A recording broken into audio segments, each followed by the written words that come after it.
Welcome to Present Poetry. I'm your host, Erin Crittenden, and all poems within this podcast are either public domain or used with permission from the author or the author's estate. It's a fun time for poetry lovers of all ages, so sit back, relax, and get ready to hear some poems of the past and the present. This week's featured poet is Khalil Jubran. Khalil Jubran was born January 6, 1883, in the village of Bishari, which used to be in the Ottoman Empire, but is now in what is modern-day Lebanon. After his father got into some legal trouble, his mother took Khalil and his siblings to the United States in 1895, where they settled in the south end of Boston.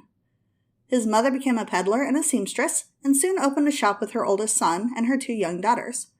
Khalil, however, went to school and quickly learned to understand English, though his writing of it remained erratic.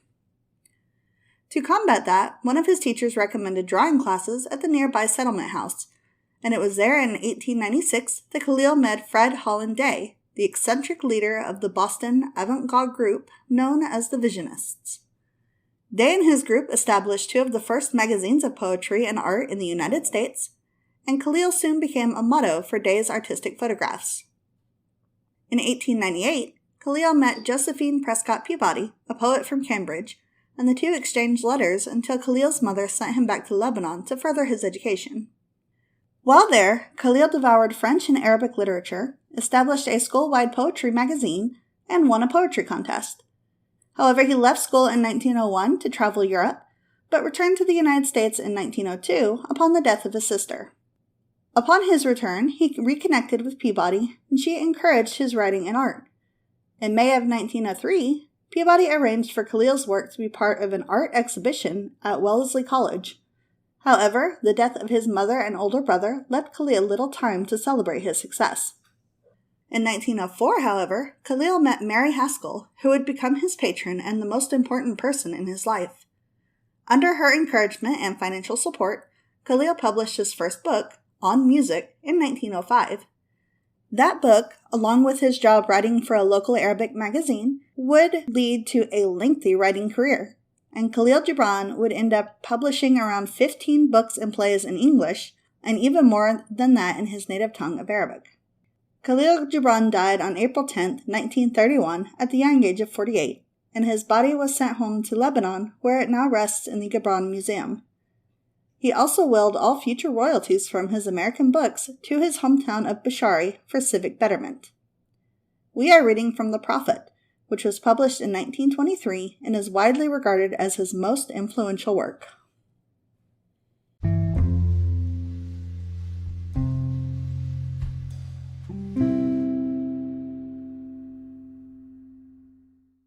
This poem is called On Love. Then said Almitra, "Speak to us of love." And he raised his head and looked upon the people, and there fell a stillness upon them. And with a great voice he said, "When love beckons to you, follow him, though his ways are hard and steep. And when his wings enfold you, yield to him, though the sword hidden among his pinions may wound you. And when he speaks to you, believe in him, though his voice may shatter your dreams as the north wind lays waste the garden. For even as love crowns you, so shall he crucify you. Even as he is for your growth, so is he for your pruning. Even as he ascends to your height and caresses your tenderest branches that quiver in the sun, so shall he descend to your roots and shake them in their clinging to the earth. Like sheaves of corn he gathers you unto himself. He threshes you to make you naked. He sifts you to free you from your husks. He grinds you to whiteness. He kneads you until you are pliant, and then he assigns you to his sacred fire, that you may become sacred bread for God's sacred feast. All these things shall love do unto you, that you may know the secrets of your heart, and in that knowledge become a fragment of life's heart. But if, in your fear, you would seek only love's peace and love's pleasure, then it is better for you that you cover your nakedness and pass out of love's threshing floor, into the seasonless world, where you shall laugh, but not all of your laughter, and weep, but not all of your tears.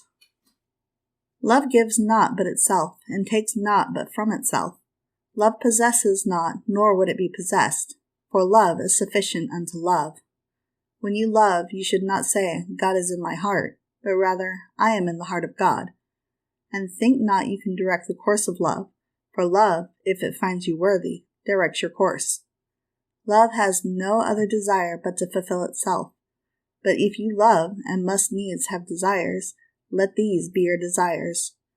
To melt and be like a running brook that sings its melody to the night.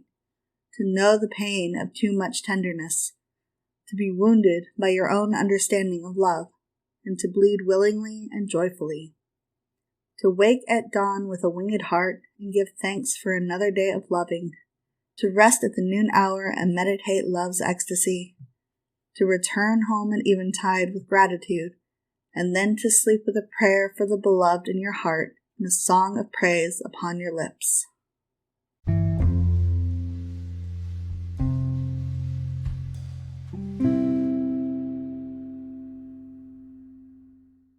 This poem is called On Giving. Then said a rich man, Speak to us of giving. And he answered, You give but little when you give of your possessions. It is when you give of yourself that you truly give. For what are your possessions but things you keep and guard for fear that you may need them tomorrow?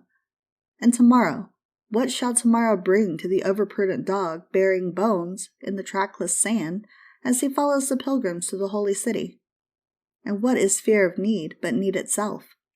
Is not dread of thirst when your well is full, the thirst that is unquenchable? There are those who give little of the much which they have, and they give it for recognition, and their hidden desires make their gifts unwholesome. And there are those who have little and give it all. These are the believers in life and the bounty of life, and their coffer is never empty. There are those who give with joy, and that joy is their reward. And there are those who give with pain, and that pain is their baptism.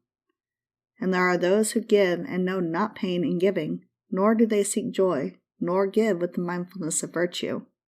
They give as in yonder valley the myrtle breathes its fragrance into space. Through the hands of such as these, God speaks, and from behind their eyes he smiles upon the earth. It is well to give when asked, but it is better to give unasked through understanding. And to the open-handed, the search for one who shall receive is a joy greater than giving. And is there aught you would withhold? All you have shall some day be given. Therefore give now, that the season of giving may be yours and not your inheritors. You often say, I would give, but only to the deserving. The trees in your orchard say not so, nor the flocks in your pasture. They give that they may live, for to withhold is to perish. Surely he who is worthy to receive his days and his nights is worthy of all else from you. And he who has deserved to drink from the ocean of life deserves to fill his cup from your little stream.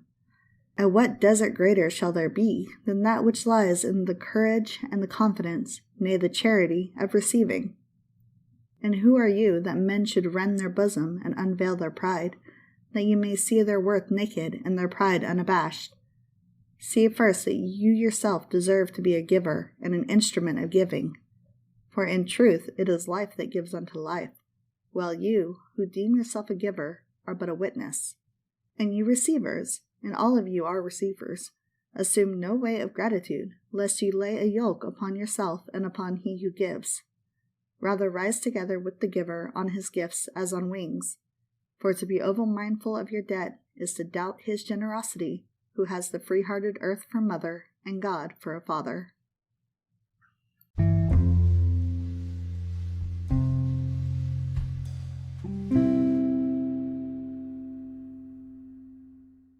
This poem is called On Joy and Sorrow.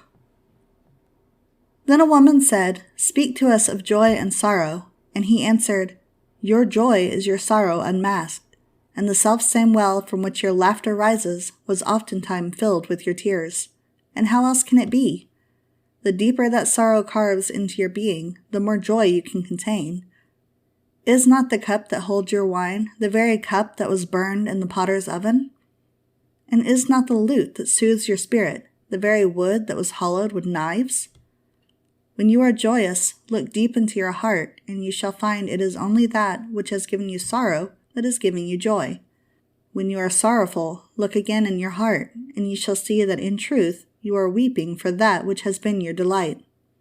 Some of you say, joy is greater than sorrow, and others say, nay, sorrow is the greater. But I say unto you, they are inseparable. Together they come, and when one sits alone with you at your board, remember that the other is asleep upon your bed. Verily, you are suspended like scales between your sorrow and your joy. Only when you are empty are you at a standstill and balanced. When the treasure keeper lifts you to weigh his gold and his silver, needs must your joy or your sorrow rise and fall.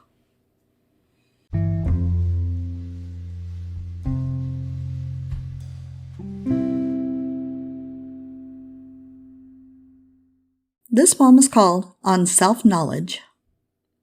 And a man said, Speak to us of self-knowledge. And he answered, saying, Your hearts know in silence the secrets of the days and the nights, but your ears thirst for the sound of your heart's knowledge.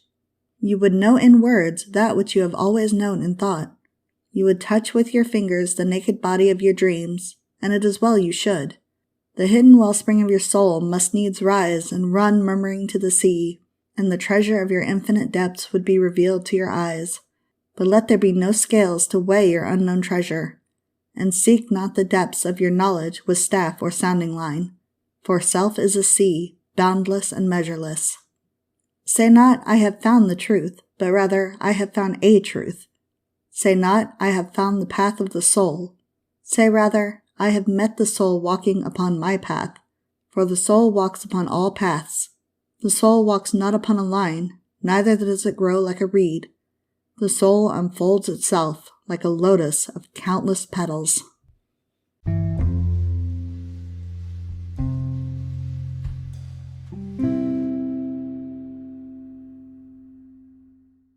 This poem is called On Good and Evil. And one of the elders of the city said, Speak to us of good and evil. And he answered, Of the good in you I can speak, but not of the evil.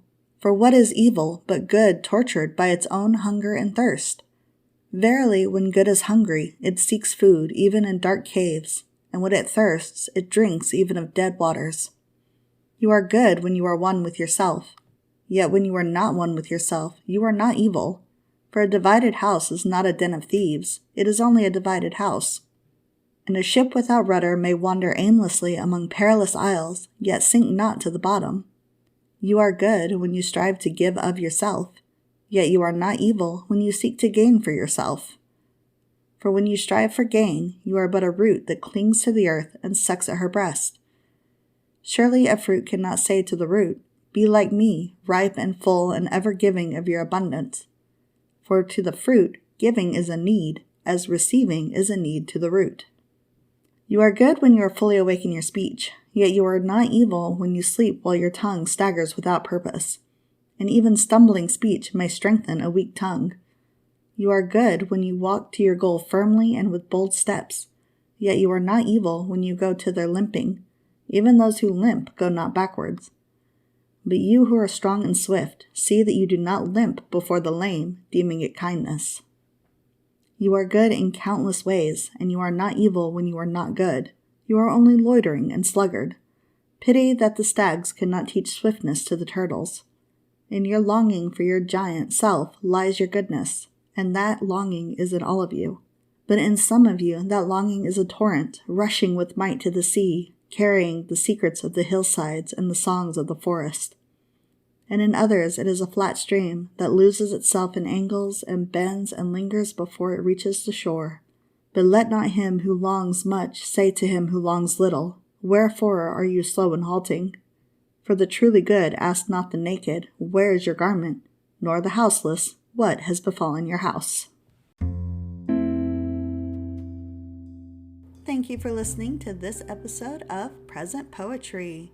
If you enjoyed it, please leave us a review, share us on social media, or subscribe so you never miss an episode.